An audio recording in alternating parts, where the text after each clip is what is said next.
Nossa, é fantástico. A gente teve um episódio que a gente falou sobre um fenômeno que acontece nas empresas, que são os jabutis nas árvores, que tem tudo a ver com isso. Mas a gente se indagou e a gente deixou a questão aberta aí para o público, que eram duas questões. Quantas vezes a gente falava jabuti, se você não viu o episódio, 87. indicamos... então, Spoiler, alert. A galera, alguém tem que conferir, porque eu não conferi, alguém falou que era isso e precisava conferir. Acho que o Natan conferiu. E ganhou um Pix. Não, e o segundo era, será que esse fenômeno... não tem mais a ver com o modelo social que estamos, por exemplo, aqui no Brasil, onde alguém muda a carreira técnica, né, e vai para a gestão, porque realmente vai ter o benefício financeiro, a recompensa financeira. Eu trabalhei numa empresa norueguesa que eu via a diferença salarial de um soldador para o líder da fábrica. Era assim, algo assim, tinha uma diferença? Tinha, mas a condição e o valor de compra dessa pessoa, dessa família, digamos assim, daquele núcleo tipo familiar. 3x, não é 10x. Não era exatamente, era uma coisa assim que todos tinham uma vida muito boa. A diferença era talvez um viajasse para o Japão, o outro fosse para a Rússia, mas os dois podiam ir longe. Era isso. Muito bom. Eu não sei, será que tem a ver isso também? Tem tudo a ver. Isso é genial que você falou. É muito isso. Só um detalhe, esse não é um modelo que originalmente surge no Brasil, obviamente, como você sabe bem. Esse é o modelo americano, tá? Essa ideia do C-level ser remunerado com valores exorbitantes é coisa de americano. Tá? Isso vem de onde? Qual que é a lógica do C-level que está nesse Olimpo dos valores? É a lógica de que a empresa, no final das contas, ela é menos organismo e mais indivíduo. É lógica do individualismo cultural forte. Então, quando você vai para um modelo escandinavo, você está indo para uma lógica um pouco mais coletivista, tá? Então, o modelo IKEA, por exemplo.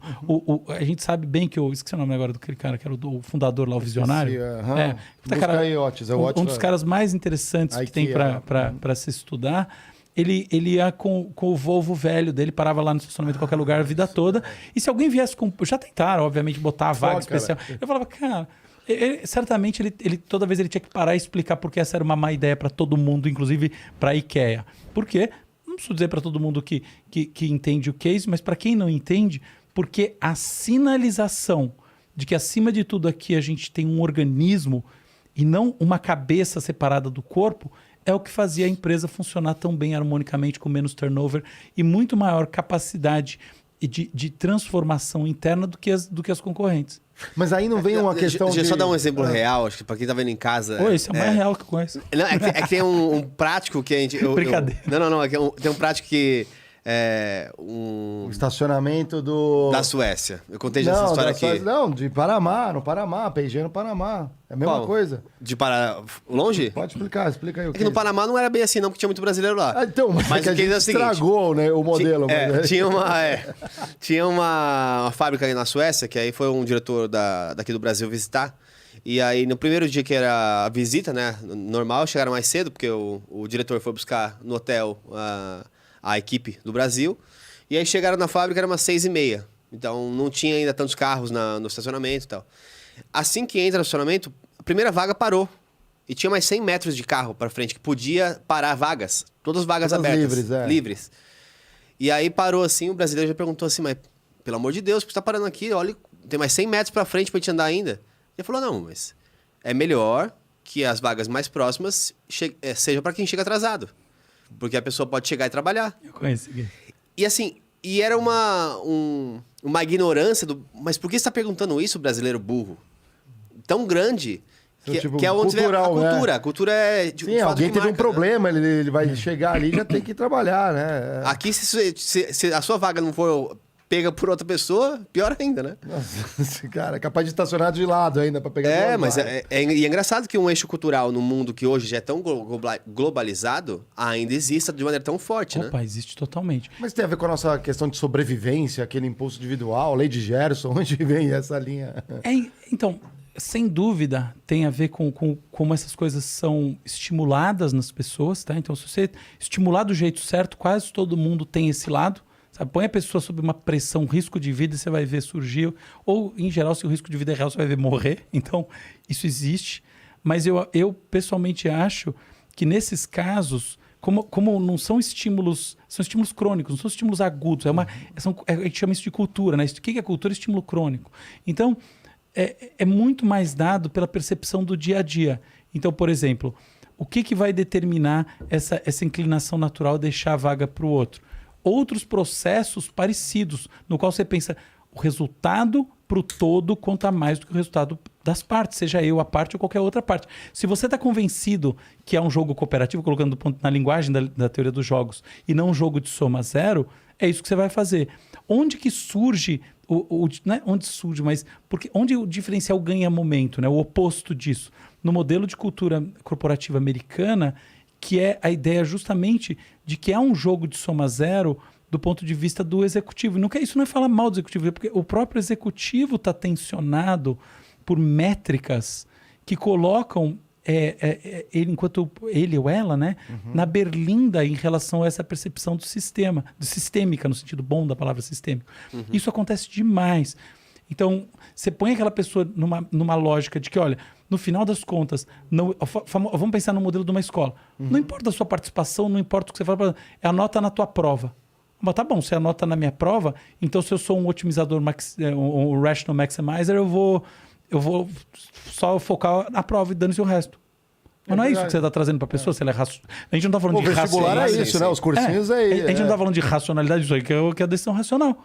Então, o que acontece? A hora que você põe nessa chave, você naturalmente estimula esse tipo de comportamento. Então, são várias replicações de lógicas que são como microserviços. São mini lógicas disso, mini joguinhos. Então, seja o teu joguinho de estacionamento, você tem o joguinho do café. Onde que fica aquele espaço do café mais legal? Ele é ali perto do negócio seu. Você tem a lógica da sala, do ar-condicionado que faz barulho e do ar-condicionado que não faz. Das cadeiras. A lógica da cadeira é uma das lógicas mais importantes. Aqui tá quebrada. Aqui não... Mais do que isso, a cadeira ruim. Você põe a pessoa para ficar 10, 12 horas sentada numa cadeira ruim, enquanto você sabe que do lado tem a pessoa que está com as costas numa cadeira boa, você está mexendo com um negócio. Esse é o pior negócio. Você que tem uma corporação grande, participa de qualquer processo, faça uma coisa pelo melhor interesse da sua empresa. Não deixe as pessoas sentando uma na cadeira pior que as outras, porque isso gera... Isso conta muito mais que salário, Você tá? já viu cadeira ruim em empresa? Não, imagina. Entendeu? Então, se está todo mundo na ruim, tudo bem. Mas aquele negócio... não, ali estão as cadeiras boas. Aqui as cadeiras ruins. É uma sinalização, é um joguinho, um microjogo que está alinhado com o estacionamento e mais do que qualquer coisa, com a percepção de que aqui é jogo de soma zero. E é isso. Então, é essa cultura que vai, no final das contas, levar a esse tipo de movimento individualista. Agora vem uma grande questão, né? Só para a gente não parecer ingênuo. Nossa, né? Então, que legal, né? Surgiu aí, olha aí o professor agora falando que desse mundo do cor-de-rosa. Não, só que eu não estou falando como professor, nem quero saber de mundo cor-de-rosa. O negócio é o seguinte, a gente está para falar de maximização utilitária no contexto capitalista. Seja, acredite eu nisso ou não importa. Esse é o joguinho que a gente está jogando aqui, o mini-jogo. Então vamos no mini-jogo. A questão é, existem discussões sobre, no final das contas, o que você maximiza como uma empresa, ok? Se você busca, como unidade de negócios, a maximização do retorno financeiro de curto e médio prazo, eventualmente fazer isso é a melhor coisa mesmo. Cria um diferencial, põe que seu estrela para não sei o quê, para arrebentar de criar uaus e etc e tal, põe as pessoas na cadeira ruim, tem um turnover imenso, trabalha com esse turnover, põe tudo na calculadora e eventualmente você vai chegar com o melhor payoff.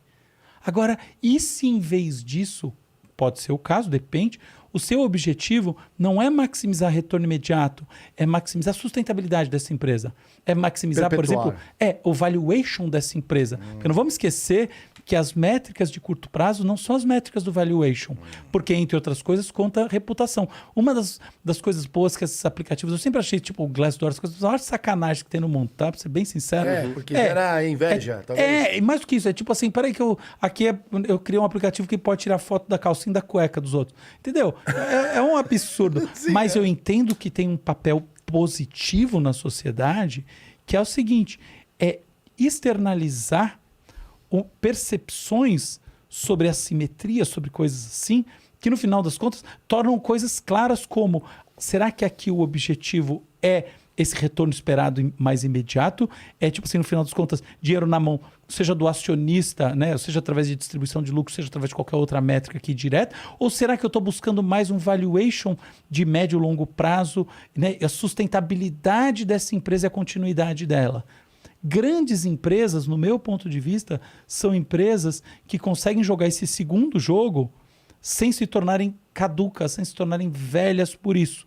Porque a grande questão, agora só para finalizar esse raciocínio, é o seguinte, é óbvio que é atraente a gente dizer o jogo cooperativo e, portanto, essa empresa que estimula as pessoas através das microdinâmicas a criarem interações que são mais pró-sistema e não pró-indivíduo, são mais positivas. Isso é um fato. Agora, a grande questão é que a inovação, em geral, ela surge a partir de fagulhas individuais e ambientes mais competitivos, em geral, trazem mais inovação, que é uma prova ciência americana, que é a coisa mais absolutamente competitiva. Coisa que eu conheço bem a Universidade Americana. Por isso que a Universidade Americana é ambiente, assim, as boas, né? Ambiente pesado não é, mas assim, é ambiente altamente competitivo. Campeonato de debates. Total. E mais do que isso, de achados. De achado experimental. Campeonato total. Guarda isso, aquilo. Pode ter câmera, esconde. É assim, total. Qual é muito diferente de universidade europeia? A gente vê isso no mundo das empresas. Ou seja, existe de fato algo nesse individualismo que, do ponto de vista da inovação. Então, qual que é o desafio? Você ter uma abordagem mais sistêmica sem matar a inovação.